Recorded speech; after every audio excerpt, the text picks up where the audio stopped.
June 15, 1989. Port St. Joe, Florida.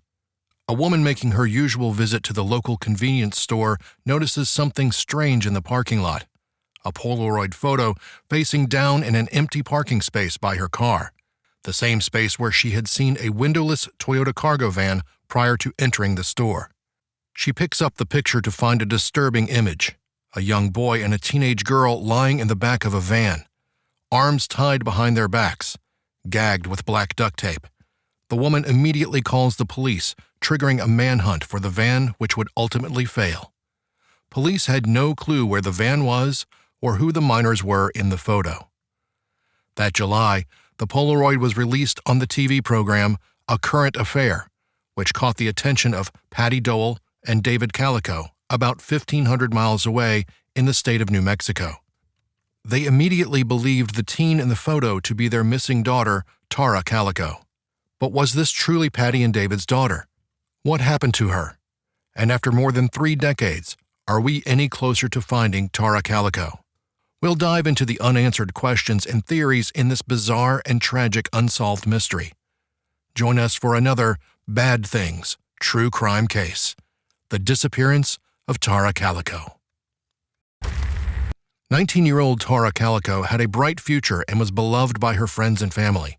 She was a sophomore at the University of New Mexico and an avid biker and fitness enthusiast. Every day, she would ride her bike along the same route, starting from her mother's house and traveling along Highway 47 toward Rio communities. On the morning of September 20th, 1988, Tara left her mother's house at around 9:30 a.m., telling her mother she planned to ride her usual route. She was riding her neon pink Huffy mountain bike and wearing a white Walkman with headphones. Tara's mother expected her daughter to return home by noon, but when she didn't, she became worried and contacted the police. The authorities conducted a massive search, but no trace of Tara or her bike was found. However, a witness reported seeing Tara's bike lying on the side of the road near a light-colored pickup truck with a camper shell.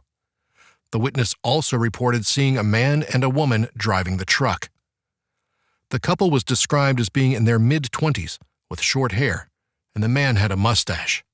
However, the witness did not see Tara or any signs of struggle. Despite this lead, the investigation quickly hit a dead end. The police were unable to identify the couple or find any further evidence.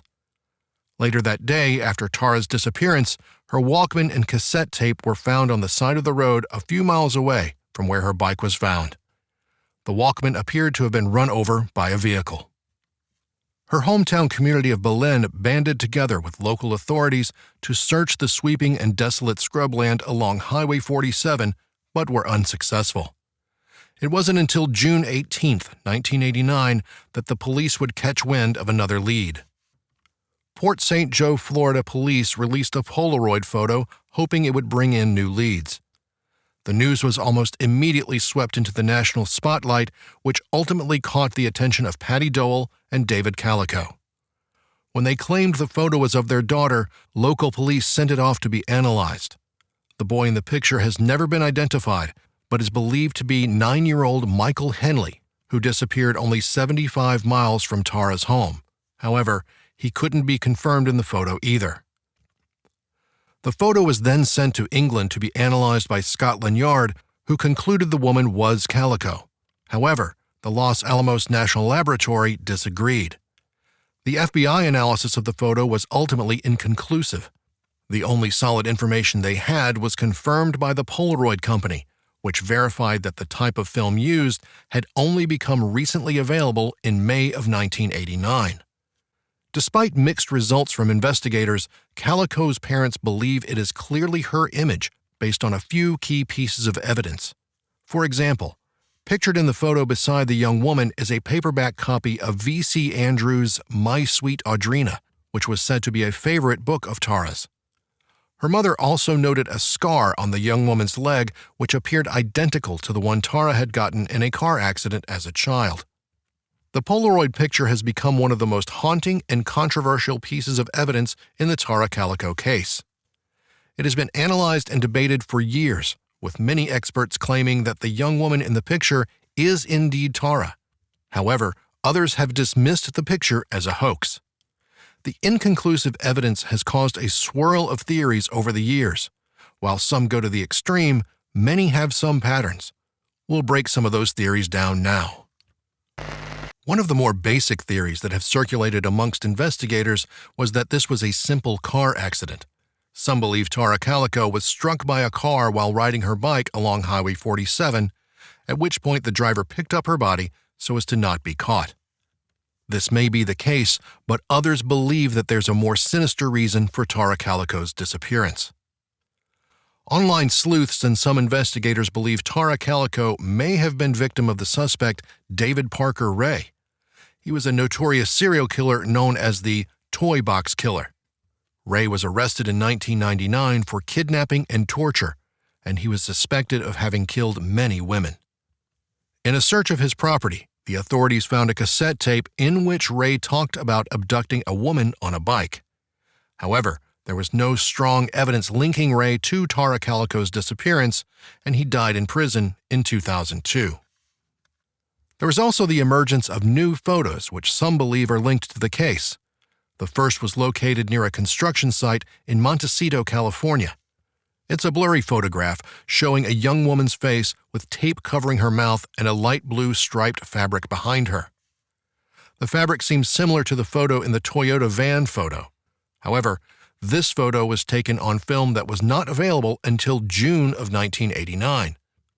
The second shows a woman loosely bound in gauze, her eyes covered with more gauze, and large black-framed glasses, with a male passenger beside her on an Amtrak train. The film used was not available until February 1990.